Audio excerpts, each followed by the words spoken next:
up, everybody? We're here at the Real Deal 2025 in Miami. We're at the BSH. That is our sponsor's VIP booth.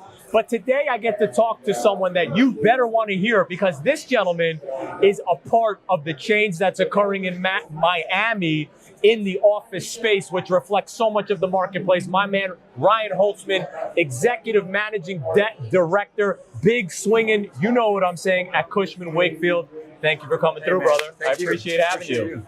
All right, so you just got off the stage and you went over like sort of the big arching things that are occurring in the Miami marketplace. But I want to ask you more what I think maybe the people on the street want to know. All right, so check this out. I wrote down these questions because I don't remember anything anymore. All right, I'm old. Okay, and he hasn't prepped me yet either. So that's right. That's right. Off the fly. All right, so you know, we keep hearing about these monster companies that are coming down here and moving. Tell me a bit about what your perception is as to how are the rest of the company, where are they moving to? And how do you think that Miami and sort of these companies going to even support them when just living is not inexpensive here? So what do you think is that change, and how do you think that these companies are addressing that?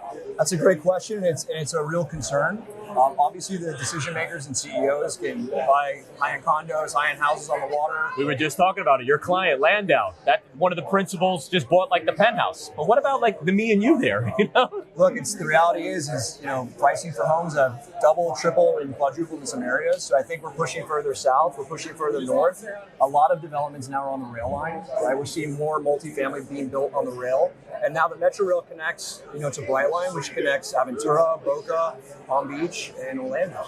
So what is the expectation of the principals to their employees? Are they like, yo, every day, come in? Is that like what is the style that's occurring here? I think it's changing. I think that COVID obviously reset things, and it was more of a hybrid work from home, come in a couple days, but I think that's changing. I think you lose a lot of your corporate culture and your company culture when your employees aren't in the office. I agree. And if I'm mentoring a young person or getting mentored by someone who's been in the business for 50 years and I'm not there, I'm not doing those daily conversations in the kitchen or in my office. And so I think the mandate is going to continue. I mean, JP Morgan just did it. It was a pretty, you know, I mean, it helps you. You're making more deals and they need more office space. But it's just fascinating because you don't see Miami's infrastructure sort of stepping up for everyone else that needs to work there, but they're filling up, right? You're making deals happen. Yeah, I think those that want to purchase a house are having to move down south. And I think we're starting to see a lot of folks that live in Fort Lauderdale or north that can take the train into the CBD and go to work.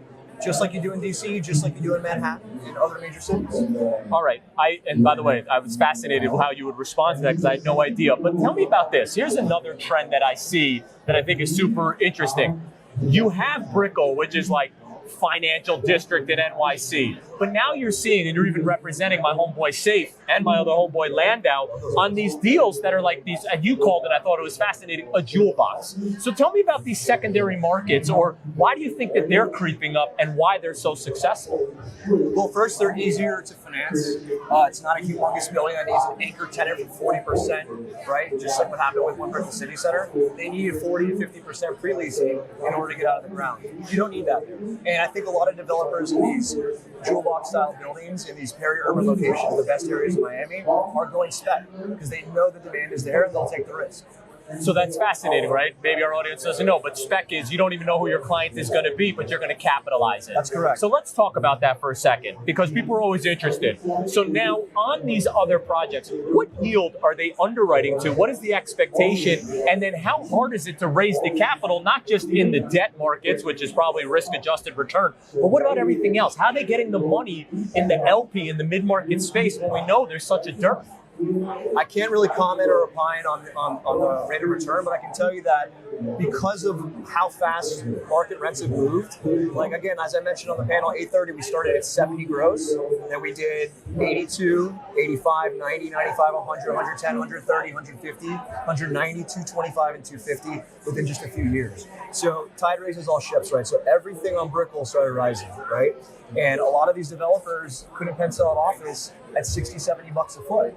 Now that the norm for these type of buildings are $100 or more, they can pencil out. And now you have these data points, right? And I assume they're coming to you to underwrite to sell to their capital. Absolutely. I know your boy Sumeda is trying to do another one, right?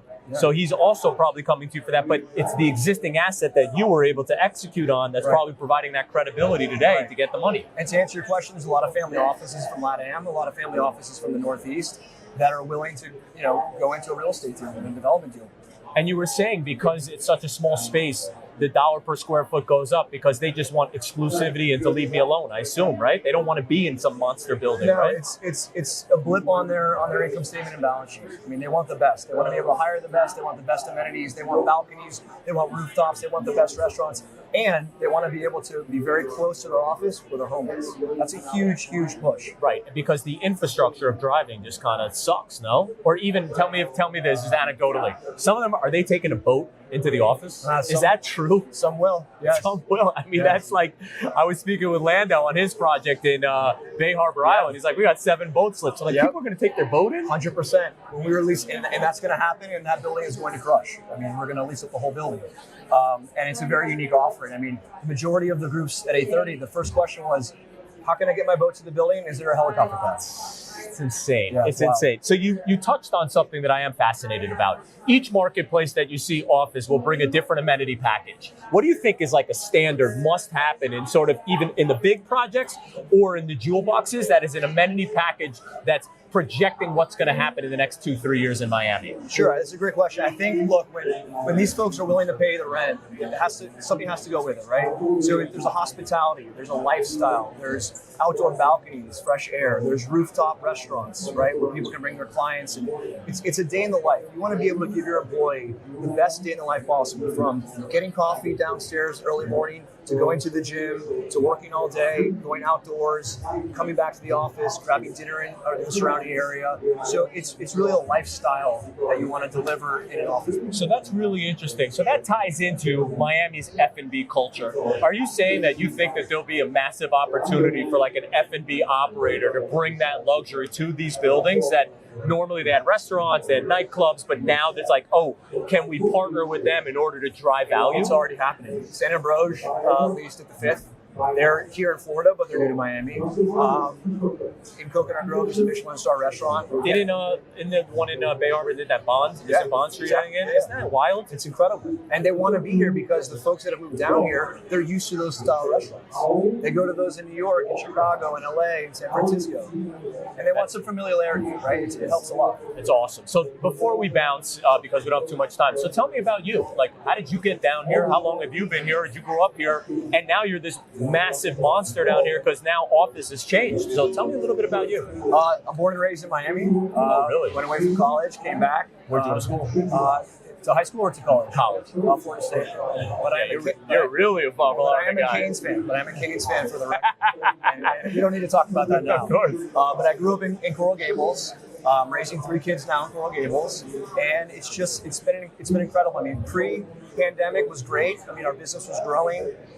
Now that it's a real city with real companies and real people moving down, I think the sky's the limit. I think we're on the second inning of what Miami's going to be, and South Florida in general. And I think that you, in your position specifically, have a great insight and a macro thesis on that. You get to watch it. Yeah, I mean, I'd say we're tip of the spear in a lot of what's happening. We deal a lot with our local governments, like the Beacon Council and the mayor, to get in front of groups to bring them down. But it's been a wild ride, and my team is incredible. And are you going to be a commissioner soon? No, I am not going to go into public office. I promise you that. All right, Ryan, I appreciate it, player. Of course.